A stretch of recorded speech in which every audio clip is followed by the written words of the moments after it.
Hello and welcome back to Eldritch Girl, and I have Jackson P. Brown with me. Jackson, would you like to introduce yourself to everyone? Hi, yeah, I'm Jackson. I'm the debut author of The Reaper, that comes out this summer, July, and it's an urban fantasy set in London. I'm so excited for it. I literally found you on TikTok. I was like, I need to interview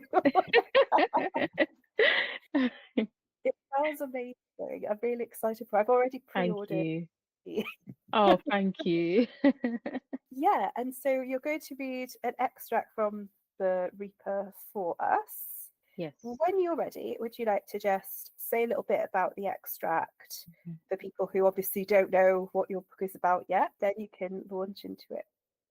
Sure. So this is actually from the prologue, and it is the main character is going through his awakening on his birthday for his powers. So this is the awakening.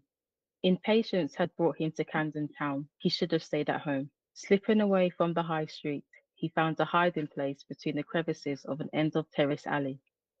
Unfocused shapes reached towards him from the sky in soupy ribbons, like membranes of pale star matter, and he pressed his back against the cold brick wall, his breath becoming haggard and raw in his throat.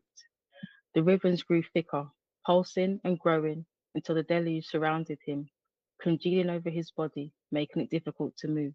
He inhaled deeply, letting the air out in quick, measured gasps. When he was covered completely, the outside world faded to nothing and his awakening began. His ancestors brushed against him, their touch filled with understanding and tender warmth.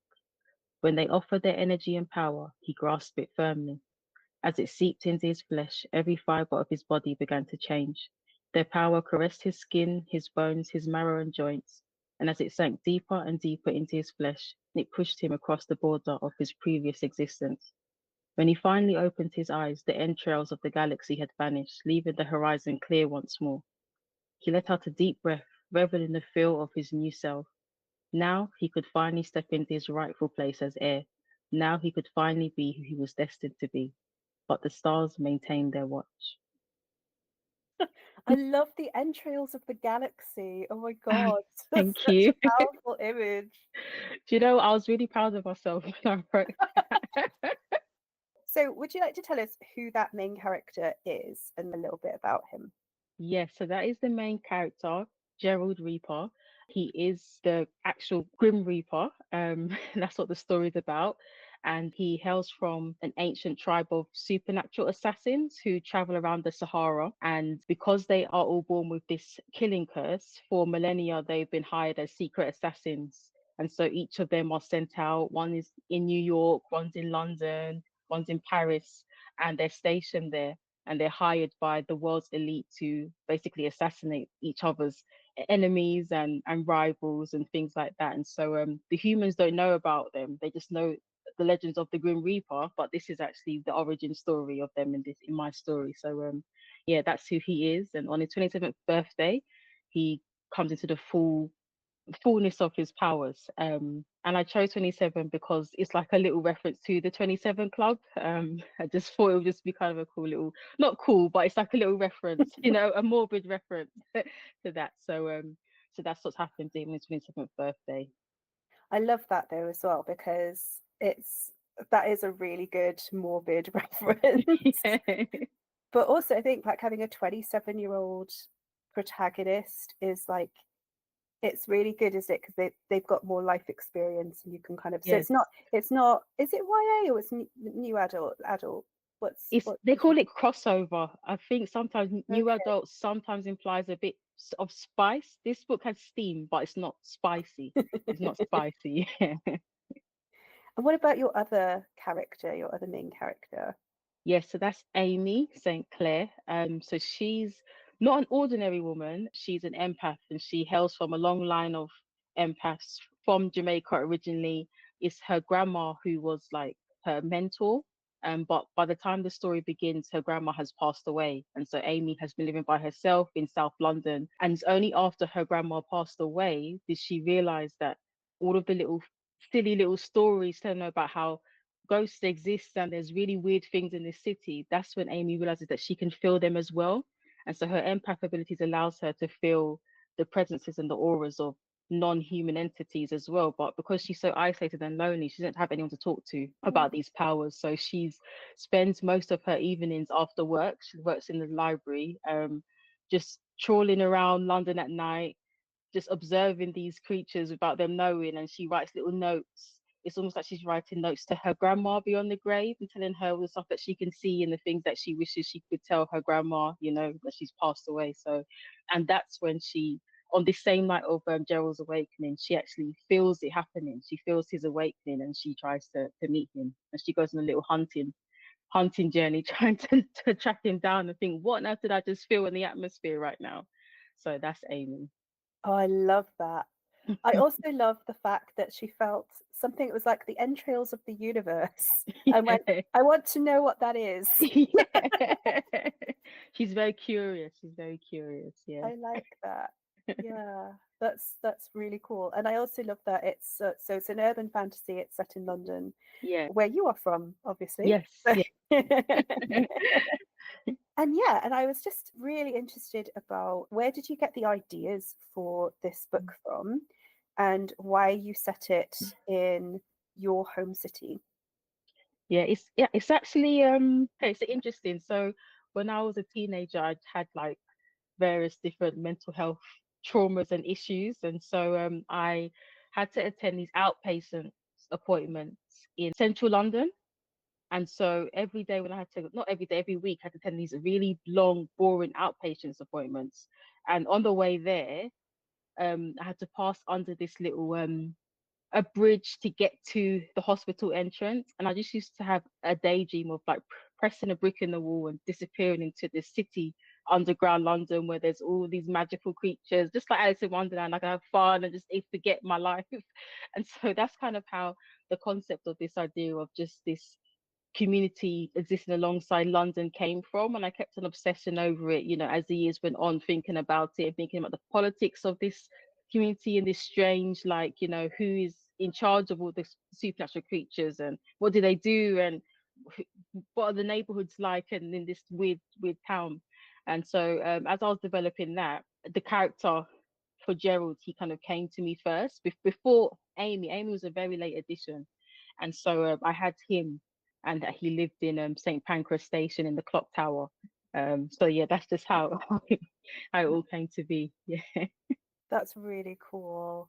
Do you think like your own experiences of living in London really helped kind of shape the politics of the undercity and all of that kind of stuff? Because like I know a lot of urban fantasies tend to set things in kind of metropolises, like big, Mm-hmm. you know, and London is a very popular one as well. Like Mm-hmm. Ben Aranovic's Rivers of London is one of them. And then you have quite a lot set in New York, obviously, and Mm-hmm. other kind of big American cities.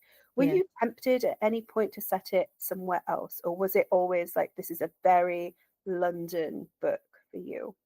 Yeah, I think to me it's always just such a London book because as I thought about more of the characters, I just couldn't help but associate them with parts of London. So like Amy's from Streatham, and then Gerald he lives in King's Cross. So I just had all these, I had it all just mapped out about where everybody is and where all of the characters would like to hang out. And it's just to me, I just thought it was really interesting. And what if you just went somewhere like you went to Tesco and you didn't know that the person behind the till was like a witch or something, you know?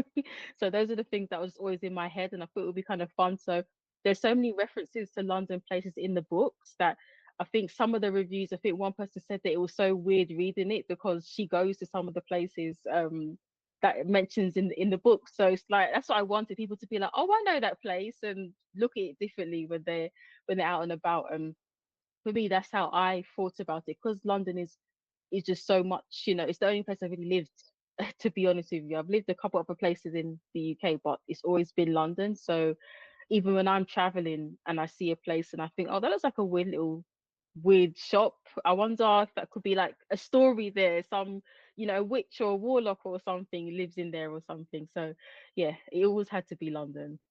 I know a lot of kind of books set in London use kind of stereotypes of the city, or they.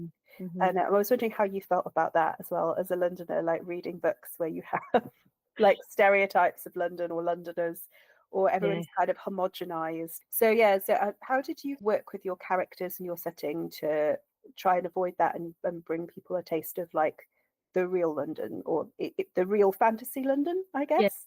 yeah, yeah. Do you know what? It was more a lot of the time I was basing it a lot of my own experiences. I think even being in London and sometimes hearing about how London is portrayed in the news, for example, it's either this really, really rich place that everyone lives in, like Notting Hill, and everyone's at the cafes, or it's just like everyone's just like stabbing each other and it's just a terrible, terrible place. So it's like you can never really get a nice in between. And so I was very conscious to ensure that a whole range of Londoners was portrayed. So there are rich people in the books, but they're the ones that are more corrupt. So they're the ones that's like working behind the scenes to like, get back at their enemies and things. And yeah, it does highlight about the class issues in the city as well. And so I wanted to portray that just from my experience being like a working class black person living in London, and seeing how sometimes it could be portrayed in a very negative light depending on who is kind of telling the story in the media, and how, as you said, how it is portrayed by people outside of London. I think it's only in recent years, I think, that people have even understood like just how ethnically diverse London is, and how there's so many different things you could do, and how many things just what is here. And I do think there has been like some good recent portrayals or some interesting portrayals of London from Londoners and from people that's from here, to give it a bit more of a realistic picture. And I like to hope that the Reaper can be added to, that type of media as well, as something that's accurate and a nice portrayal of the city. Yeah. Yeah, my friend lived in Stonebridge Park, and so like not the nice bit of like, yeah. So I used to know that little bit, and I'm like, I can see it. I can see like Mhm. there being a fantasy kind of, Yeah. like you get on the train, I'm like, I don't think, I don't think some of the people are on this planet. No, like, but yeah. I mean, and I think a big part of it is, I think when I first read Rivers of London, because I read that when that first book when it first came out, which was quite a few years ago now. I remember just being so inspired at the time, because I was kind of drafting up ideas for, this series, and I just thought, oh, this is exactly what I like. It's very witty and it's fun, and it gives you like a nice upbeat version of the city that but it gives a bit of a twist to it. So yeah, I was touched, but I was also really intimidated when like the publisher, as they're going around doing the promo, they're saying for fans of Ben and Aronovich, because I'm just thinking, oh my gosh, like, I'm a bit scared. But yeah. And I was thinking as well about the kinds of magic that you've created for the fantasy London, because from the sound of it, it's also just as diverse Hmm. as the demographic of London. Hmm. So you have like the ancestral magic and Hmm. the Saharan African feel to Gerald's Yeah. powers. Yeah. And then you have Amy, who's British Jamaican, Hmm. and you have like her heritage, I suppose, like Yes. inherited, because it's kind of inherited, isn't it, Yes. for her as Yeah. well. So Hmm. yeah, so coming through. And what other kinds of things did you play with? I'm really interested, like how you developed this and how you decided what those powers were going to be, and yeah, tell me a bit about your world building. Yeah. Yeah. So alongside, you have the human world upstairs, there's a city underneath called downstairs. It's like this weird warped version of London. And I really did think about what kind of things what books do I like, and what mythical creatures do I like. So yeah, we have witches and warlocks, self-separated in terms of like the type of things that they can do. So with witches, they more do like herbal kind of magic, and they use the natural remedies of the earth, whereas warlocks, they do the same thing, but they will crush their magic into powder and put it in little jars, and then that's where they store their spells. So just to make it a bit funny, and mages who have their staffs. So I was just thinking of all the creatures that I like. So witches, warlocks, mages, vampires, werewolves, got paranormal stuff in there. But I thought how to make it a bit interesting. So the werewolves in this story, they transform with the full moon and things, but before and after, they get their own version of like premenstrual sickness almost. So in the lead up to the full moon, they get really sick and they have fevers and they're unwell, and then immediately after, it's the same thing. And with the vampires as well, same thing. They can't go out in the sunlight, and then they drink human blood, but the blood that they favor the most is humans that share the blood type that they had when they were human before they were turned into vampires. So it's those little things that I just tried to put a little twist on. We have so many things there. And so what I did, I pictured the city and I thought, okay, where would the witches live? So the witches, they live in this place called Willow Drive, and then the warlocks, they live in their own opposite city or their own opposite town.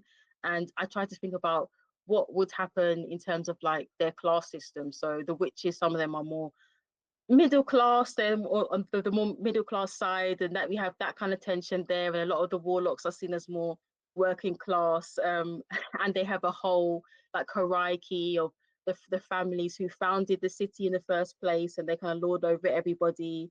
So yeah, there's just a lot of that stuff that I tried to weave in, even though they are all ethnically diverse. I think the community of that city, like the Magic City, is more plagued by class issues and the founders of the city and who has the strong lineage and things like that. So that's what I was trying to play with in terms of the conflicts between each of the different magic communities. I love that. So when Amy, who is an empath, comes into the Magic City, where does she fit in the class system of downstairs? Yeah, so she is actually treated quite poorly by everybody because she's a human. She doesn't have, magic blood. She just has a magic power, and she doesn't know about this city. And so when Gerald introduces her to people, they're very wary of her because they've all thought, well, even though we're all messed up in this city, we're still better than humans because we are witches, we're warlocks, we're mages. We can do things that humans can't even imagine. And so it takes a little while for them to warm to her, but because she's so resilient and she comes from a background where even though she had a lot of love from her grandma, her mother didn't get the empath powers. And that always caused a massive tension between them. And so she's estranged from her mum and her father.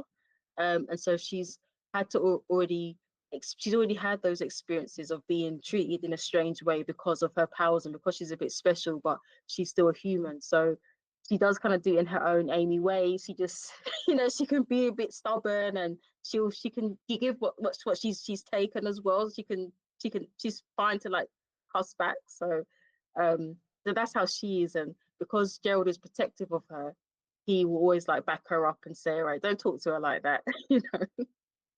I'm so excited about the dynamic between Gerald and Amy as well, because they come from very different like Yeah. social backgrounds as Yes. well, don't they? So Yeah. how are you playing with that? And I think like some listeners may not understand British class system. I have talked about Yeah. it a little bit on this podcast before with Sab, who's SR7, who is also a London British author who writes steampunk pirate romance and romancy.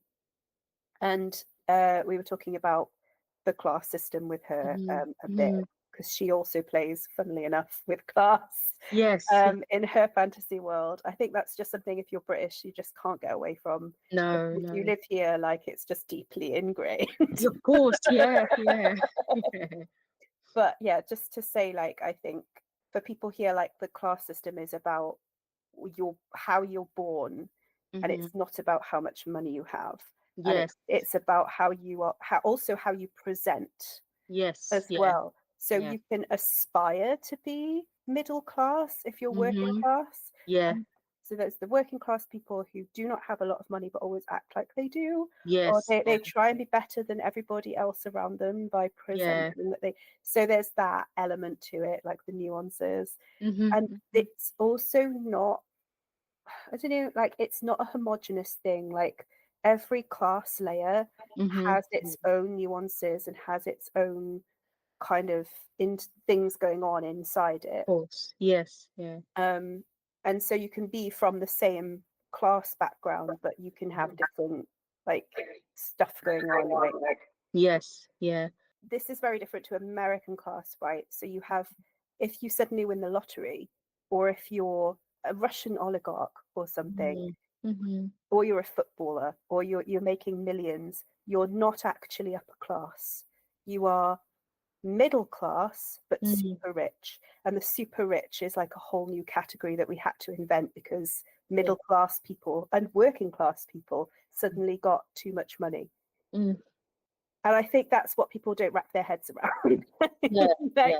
Yeah. like, no, you're still working class, even if you Mm, won the lottery and you're now a millionaire. Like, that doesn't matter. yeah. It's so bizarre, isn't it? Because it's like when people talk about someone like the Beckhams, they will see Yeah, them. They're so rich that they literally hang around with the princes and royalty, but people will never see them as anything more than working class because that's where, that's where he's from. He's from like a working class background, and that's just how they will view yeah. someone like that, which is so strange. But maybe not Victoria, but, Yeah, not Victoria. I feel like the Beckhams now have more social currency than they did when they started out, right? Like, so, yeah, but it's not because of their money no, necessarily. It's because of how they present themselves yes, and how they've continuously like moved in those circles, and they kind of, hmm, yeah. And they're also quite beloved, and they haven't had a serious scandal mm, that they haven't weathered. And I think because they're celebrities in the public eye, that's really helped. And so yeah, people kind of go to the Beckhams if they want like street cred or social cred, kind yeah, of. yeah. But yeah, you're right. Like he's still just a working class football guy. Like he's not. It's so weird, isn't it? It's weird, yeah. And like I guess middle class now at best, right? That even Hmm. though he's working class background, but they're now kind of upper middle class, Yes, yeah, but just yeah, super rich. Oh, it's yeah, the British class system is bonkers. Like, yeah. No, it is, it is. Because I remember trying to. I think the first time I ever already learned about it properly was when I was in secondary school, mm, and our teacher was saying to us, "Look, your class goes down to even the newspapers you read. You know, if you're seen to read the Guardian or the Times, it means one thing. If you read the Sun, it means another thing. Like even from the newspapers and your names, like what kind of names yes, people will give their children, kind of indicates what class they're probably part of, and it's just really really bizarre, isn't it? yeah. And like the more I think about it, I've never met a middle class person called Liam or like No, Kieran or Kyle. no, no. It's so bizarre because some of their names are really unusual and really like Oh I didn't yeah, know that was a name, but you know, Evian.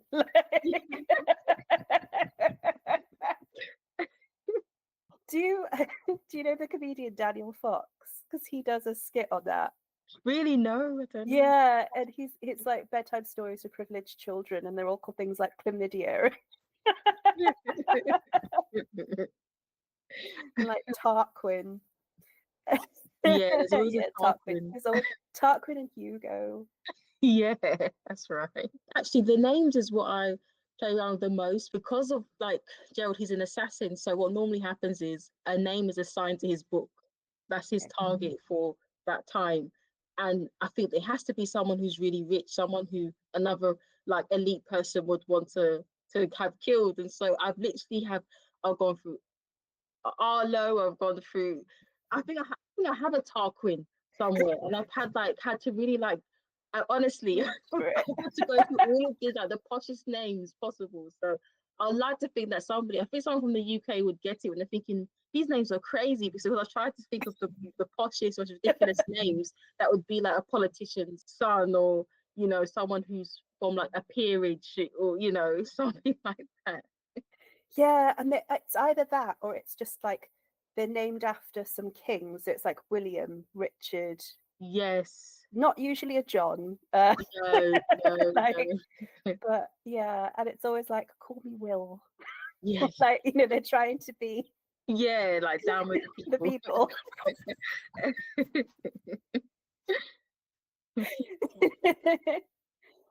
Like, so where does Gerald fit in the class system in the downstairs?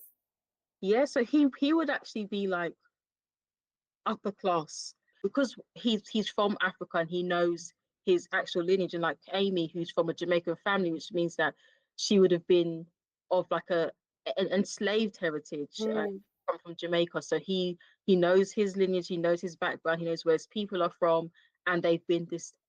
ancient family that's been getting all of the money for like millennia from all these, other elites who use them. And so yeah, he lives in the Renaissance Hotel in St. Pancras, right in the clock tower. And so there's so many things that he doesn't really understand. So even though he's 27 and he's just so, he knows so much of the world, there's some parts he just doesn't really clock. So downstairs there is like a really impoverished town. It's like a huge estate, sprawling estate where all of the poorest of the magic community live.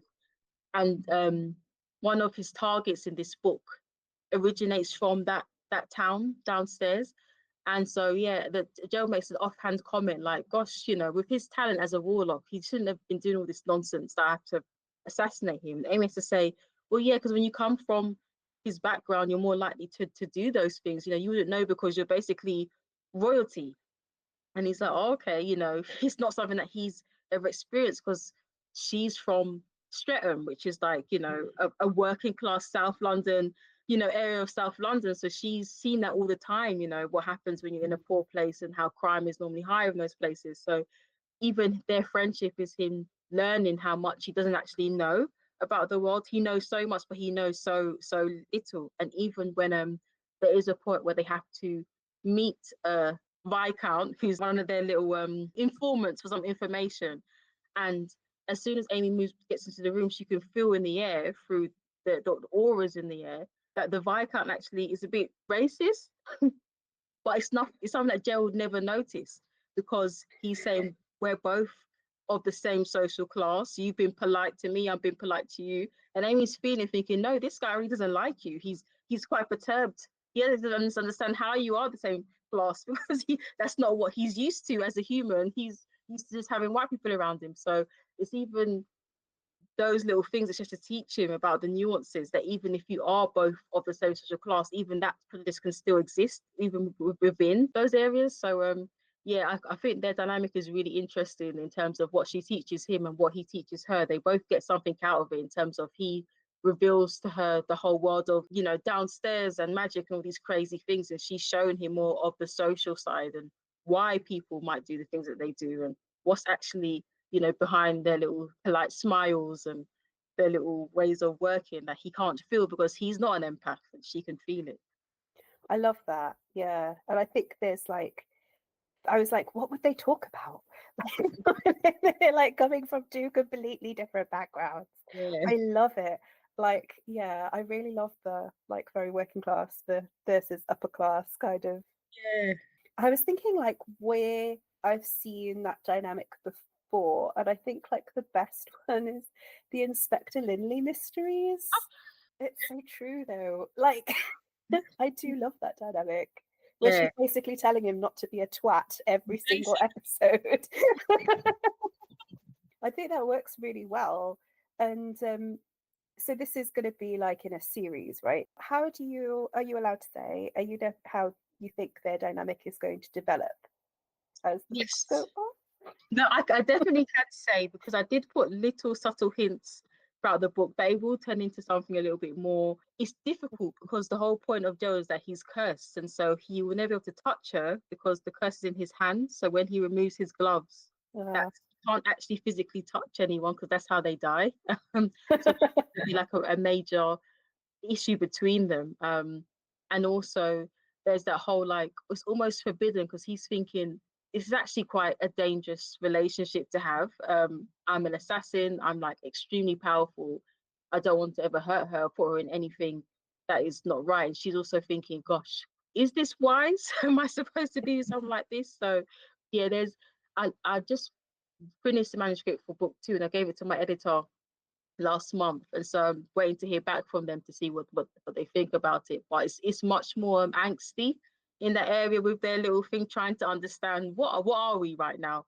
And so they'll really come to a conclusion in the next book. But yeah, as the books go on, they'll work it out. Yay! Yeah, I do like angst, but presumably there must be a way around it.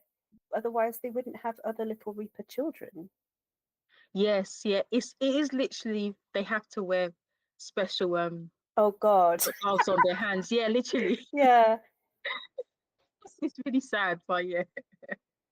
Oh no. Oh yeah, because I don't want to spoil too much because it does.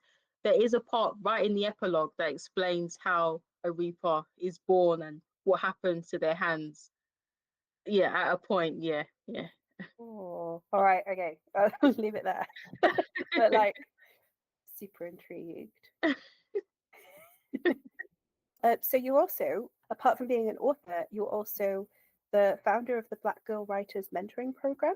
Would you want to tell us about that? Because some of that I think is like how you got published and stuff was that through a mentoring? You won Yes, a competition, right? And then you got yes, yeah. Tell us about that. yeah, yeah. Oh, so I'd written one book, and it didn't really do well. So I was querying it didn't do well. And then I wrote another book and I queried that as well. And it didn't really go anywhere. And then in 2020, just before lockdown, I think Kit Duval tweeted about this program called Penguin Right Now.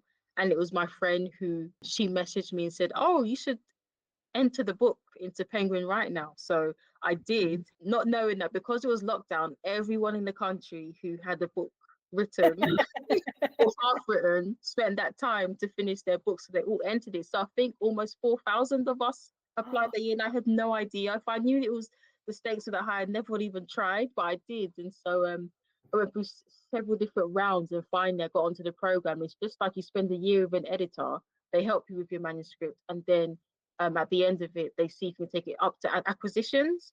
It just so happened that a few different editors at Penguin got the Reaper. So at this point, I had changed and I resubmitted the Reaper to the program.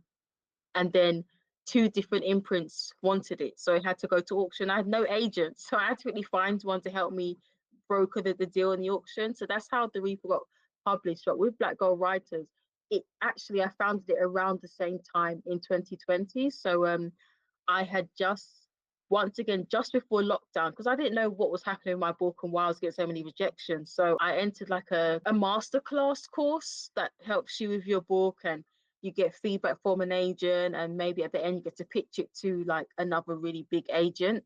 And it was really expensive. I think it was almost 2 grand, and I was paying it in like installments.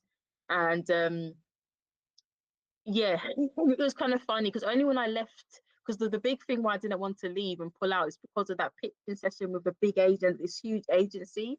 I didn't realize until I actually looked more closely that agency even represent science fiction or fantasy, so I didn't have a chance of ever being repped by them anyway. So it was a bit ridiculous, really. But what I think tipped me over the edge is the leader, the course leader. She didn't seem to be very impressed by my work. She liked my writing, but she didn't like the subject matter. So at the time, this was a race-based um, dystopia set in London. And I could tell that she was uncomfortable with the content. And basically, she just had an issue as a white woman. She just felt like, you know, it wasn't right what I was saying. And she said that I'm going to have to try really hard to convince the reader that such racism could happen in London. And she was saying that, like, you can't do a book that has both class and race in it. You have to try to separate them and everything. So I thought, okay, What? it's not working. I know it was really bizarre. And in the end, I just thought, I'm going to have to withdraw. So I withdrew and said, oh, I can't afford it anyway. I'm really sorry. And then I withdrew politely. But I was so frustrated. I thought, gosh, I wish I had some sort of program like that to go to where there's like a big agent, that kind of industry connection that you just never get to have. And I thought, what can I do about this? I want to know why I can't get published or what I'm doing wrong with my book so that I can try to publish. And so, yeah, like in like a few days, I just set up a website. And I just started tagging like loads of different publishers and any sort of, like, at the time there's so many. I know now Twitter's a bit of a weird place, but at the time all of the lit agents were on Twitter, always tweeting. So I just tagged loads of them. So if anyone who wants to be a mentor for this program, just send it up. And it just so happened this was just on the cusp of a lot of the protests that was happening around that time for the Black Lives Matter protests. And so a lot of them was really keen to join in and take part. So by the time summer had ended, I had I had people from HarperCollins and from Penguin Random House and Hachette and like some of the big literary agencies were involved, and it's just continued to grow from there, really. which I'm really happy about. So yeah, this is our 5th year.